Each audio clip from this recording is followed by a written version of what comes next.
Hey there, if you enjoy my work, please take a moment to like the video. I need your help if I'm going to resurrect this channel. Picking up a hitchhiker has gone out of style for the most part. Almost no one is willing to welcome a stranger into their car when they're in such a vulnerable spot. But what if there was a hitchhiker of another kind? One that didn't offer you a choice on whether or not to pick him up. One that had no regard for your safety. One that you cannot always even see or touch. Think about that as you listen to this story. This one is based on a Reddit post on r/paranormal, posted by user special_drive_871. They were gracious enough to allow me to discuss it on this channel. The title is, "My family has been followed by the same entity for 15 years. Back in 2006, my mom went on an overnight business trip. Strange things began happening soon after she returned. I'm now of the opinion that she may have actually brought back something with her. My parents were in the middle of a divorce at the time, which I now believe might have made her a prime target for something to attach itself to and feed off of the negative energies that plagued our family. She spent the night in a hotel room. The morning she got back from the trip, she told us about all the creepy things that happened while she was there. She explained how the hotel room TV would turn on by itself throughout the night. In the middle of her saying that, the stereo in our living room suddenly turned on at full blast. We all sat there in shock looking at each other before my brother got up to turn it off. We came to a silent agreement and immediately stopped talking about it, each of us going about our day. For the next 4 years, we would all experience odd happenings. Each incident was always small enough that we could really write them off as something else, at least when we looked at it in isolation. That was, though, until 2010. My mom moved into a brand new home that had just been built. Right off the bat, we all noticed how dark the house was. It could be a sunny summer day outside, and inside the house would look inexplicably dark and bleak. The ghostly happenings in that house initially started with my brother. His room was situated in the front of the house just next to the formal living room, which we used as a computer room. He would tell my mom and sister that he would wake up in the early hours of the morning to the sound of someone typing on the computer. When he would get up to check, the monitor would be on, but there would be nobody at the computer. One night in particular, he woke up to the sound of typing, went out to investigate, and saw the monitor was on again, but this time the chair was spinning in a slow circle, as if someone had just gotten up and walked away in a hurry. When he told my mom about it the next morning, she assured him that it must have been a dream, and told him to just ignore it if he's woken up by it again. He listened to her advice, and the computer stopped turning on in the middle of the night for a while. But before long, he began hearing noises again. This time it was different. He told me that one night, he saw what he thought was me standing in his doorway. He said he opened his eyes, saw me standing there, and told me to go back to sleep. When he opened his eyes again, I was crouching down by his bedside at eye level, staring at him. He quickly sat up in bed, rubbed the sleep out of his eyes, looked around the room and saw that he was completely alone. He got up, walked over to my room and saw me fast asleep in my own bed. That night he decided to go live with our dad. He never stayed past 8 o'clock at our mom's house ever again. Once the entity had driven my brother away, it targeted my sister. She recalls experiencing similar things.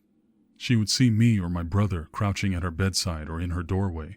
She heard cabinets in the kitchen opening and closing. She woke up one morning to see a package of Oreos sitting open on the counter, with all the cookies smashed to bits and pieces. She had been home alone that night, so there was no explanation as to who could have done it. None of this scared her that much, though, and she didn't experience anything besides those few occurrences.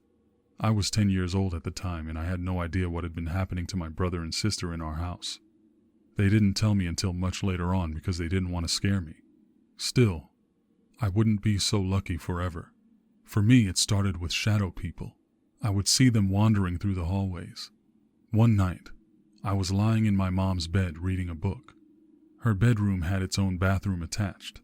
Inside, there were 2 sinks, each with its own huge round mirror facing the bathroom door. I could see the mirrors from where I was lying on her bed. As I was reading my book, I got the sudden urge to look up into the mirror in the bathroom. What I saw there haunts me to this day. At first glance, I thought it was my brother, so I looked away unconcerned. That's when I remembered that my brother wasn't home anymore. My eyes shot back up to the mirror and I got a good look at something looking back at me from the reflection. It was tall, had a big mess of hair plopped right on top of its head. It was covered in sickly gray skin and its face was completely devoid of any features. It had no nose. In place of its eyes, it had 2 gaping black holes. There were no lips, but another black void where the mouth should have been. I sat there staring at whatever it was for what seemed like only a couple of seconds. Even though it had no eyes, I knew. I could feel it staring back at me. At some point, I guess the fear hit me and I screamed, throwing blankets over my head, like that would help. I pleaded for my mom in a fit of terror. She came running in and pulled the blankets off me, asking what happened. I was shaking as I told her what I saw. I remember seeing fear grow in her eyes as she slowly, reluctantly looked over her shoulder into the bathroom.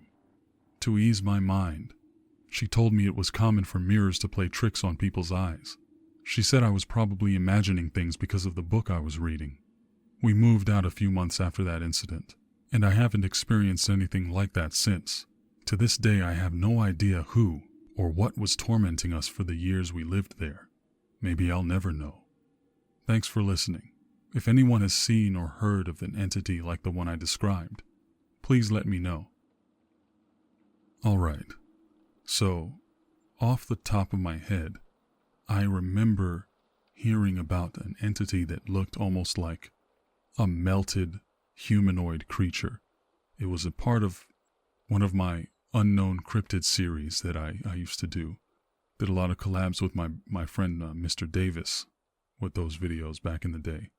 And I'm actually going to be redoing those just all on my own over the next few months. But that one, whenever it comes out, maybe I'll push it up on the schedule so that it's kind of similar, related to the imagery in this story. I remember that one being like really melty, pinkish, purpley flesh walking around outside of a house in a neighborhood. Maybe some of the old school dreamers might remember that one, but I have heard of the idea that people in heightened emotional states may be more vulnerable to picking up stray entities. The idea of picking up someone like a hitchhiker and having them occupy my personal space in my vehicle, it's always been sort of a very disturbing concept to me. The knowledge that if that person decided to act up, I'd be driving like 75 miles per hour and unable to react. And that's something that really prevents me from ever taking that risk, because I'm sure you know, if you watch any news or TV, human beings are rarely to be trusted, and that trust has to be earned, and it's really hard to do that in the time that it takes to pull over and pick up a random stranger into your car. And that's also why I'll probably never be an Uber or Lyft driver either. Now, imagine if that person who jumps into your space is intangible. They can't be spoken to or reasoned with. They have no sympathy for you, and you can never truly know their intentions. That's what makes a story like this so disturbing to me. In all honesty, I find myself torn between wanting there to be more to explore when it comes to life and the energies that it consists of.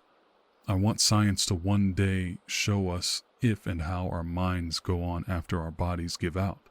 But thinking about these types of paranormal intruders and other nefarious entities, I'm not so sure I want that to be true. I hope neither you nor I ever have to live with something like what was described in this story. So I've got a few questions for you now. What do you think happened to the poster's mother while she was away? Do you have any experiences like this one in your past? And what do you think the entity in the mirror actually might have been? Leave it in a comment down below. In the meantime, let's see what the dreamers listening live had to say about it. Remember, if you want a chance at being a part of a live discussion, turn on your notifications so you see when I do go live. Your questions and comments might actually make it into a future video. So Cindy S. said, "Stories like this are why I always carry my 45 with me. I remember joking on the stream that 45 can only take you but so far when it comes to these paranormal supernatural entities. But she retorted with, the 45 is for the mirror, not for the ghost, or whatever it was, which was pretty funny. Brenda Whitehead asks, why do ghosts always turn on the TV volume at full blast when they turn it on in the middle of the night? It happened to me once in my old apartment. Thankfully, I've never had something like that happen. I can't tell you why any entity would purposefully do that, or even how they would do it, because I've heard of some stories where even the types of TVs that have volume settings that reset, where if you turn the TV on, you kind of have to turn it up manually to get it to actually be overly loud. And I've even heard of things like that happening, where inexplicably the TV turns on and the volume is maxed out and no one's around to have done it. Really creepy stuff. Brian's World says, insectoids are known as the best illusionists in the universe. Archontes are known for feeding from our negative emotions and fear. We humans are their energetic food. And Brian's World is sort of a scholar of the paranormal. He's almost like a shaman type of character among the dreamers. He's always got something interesting, a little tidbit, a breadcrumb that he'll drop there for people to do some research. And I got to look into this Archontes idea. Thanks for that one, Edmano. Shinfitz says, sounds like a Lovecraftian creature. The idea of Lovecraftian eldritch horror is one of the most fascinating things in pop culture to me right now. I'm really glad it's actually so popular, because we get to see so many interesting renditions of these amorphous, conceptual, terrifying entities and powers that be throughout the universe that Lovecraft was brilliant and futuristic enough to plant the seeds for. And yes, if this was such a thing, I'll say this, if it was a movie, I would definitely check it out. Sgt Moe says, negativity attracts negativity. The eyes were super weird as well. And you know what? And that's a good thing to end on, because either way, whether there are parasitic entities that feed on negativity or parasitic physical human beings that feed off of negativity, which there are people out there that feed off of negativity, it can never really hurt to minimize that as far as your output is concerned, to minimize the amount of negativity that you put out into the world and into your circles, because there are beings out there to feed off of it, just waiting for that chance, waiting to see you go negative. And the more you can deny that to any nefarious entities, be they supernatural or just plain old mundane, I say the better. So that'll do it for this story, my friends. I hope you enjoyed it. Hope you found some interesting stuff to think about. If you did, type it in a comment down below. Oh, and by the way, if you're still listening, today's code word is slippery, after the slippery, silky, smooth, clammy, deathly skin of the entity that was seen in the mirror. So, if you're hearing this, work the word slippery down into your comments down below so I can see you. Take care, my friends. The Mr. X Dreams Show is now sponsored by Dreamers Like You. This week's episode was sponsored by Ambar Chavez, Dark Waters, Dezombified, Ice Cube, Leann, Lorie Long, MulleM, Sgt Moe, Shinfitz, Teresa Lease, Terico Tomoso, Timdawg 09, Xochitl Gonzalez, Zen 2011, and Zucker Schnecke. Thank you all very much. All right. I hope you enjoyed the show. If you did, don't forget to like and share. If you made it to the very end, you're exactly the kind of subscriber I'm looking for. Don't forget to turn on those notifications. That way, you can catch the live show and discuss the stories with me. Your input might even appear in my next video. Last thing, if you heard a code word after the story, type it in a comment down below so I know who the real dreamers are. Take care, my friend. Until next time.